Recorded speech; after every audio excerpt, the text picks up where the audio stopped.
Computer memory को समझने के लिए पहले हम देखते हैं कि हम कैसे वस्तुएं याद करते हैं।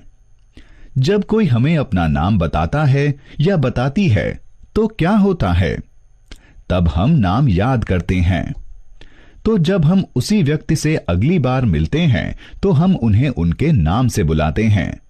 नाम कहां पर भंडारित होते हैं? ये हमारे मस्तिष्क की स्मृति में भंडार हो जाते हैं। जब भी हमें कुछ पता चलता है तो वह हमारी स्मृति में भंडार हो जाता है। इसी प्रकार यदि आपसे एक सरल सा सवाल पूछा जाता है कि 2 जमा 2 कितने होते हैं, तो क्या आप सभी उत्तर दे सकते हैं? एकदम सही, 2 जमा 2 होते हैं 4। तो आपको कैसे पता चला? आपने अपने मस्तिष्क में गणना की, सही ना? इसी प्रकार कंप्यूटर को चीजों को याद करने की और कुछ गणना करने की और सरल प्रक्रिया करने की आवश्यकता होती है। इसे एक मेमोरी की आवश्यकता होती है।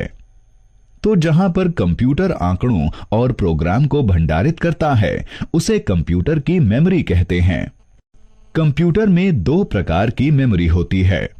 ये होती है प्रारंभिक या मुख्य मेमोरी और द्वितीयक मेमोरी। अब मैं आपके लिए कंप्यूटर मेमोरी की व्याख्या करता हूं।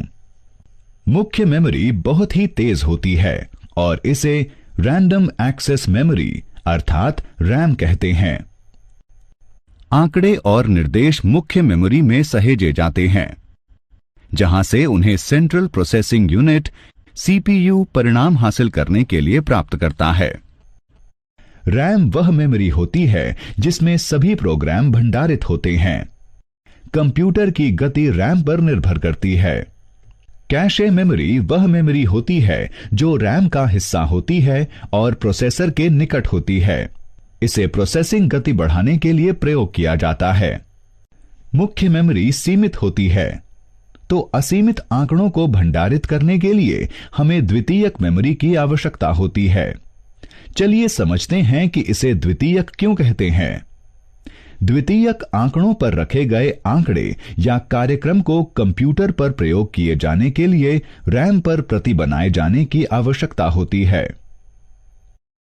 कंप्यूटर द्वितीयक मेमोरी से सीधे कोई आंकड़ों को प्रोसेस नहीं कर सकता है। द्वितीयक मेमोरी के उदाहरण हैं floppy disk, hard disk, magnetic tape, pen drive, magnetic bubble memory और ऑप्टिकल मेमोरी। कंप्यूटर मेमोरी के बारे में जानना रोचक है। चलिए अब हम जानते हैं कि कंप्यूटर में आंकड़ों को भंडारित क्यों किया जाता है। कंप्यूटर सभी जानकारियों को केवल 2 ही अंकों 0 तथा 1 में भंडारित करता है।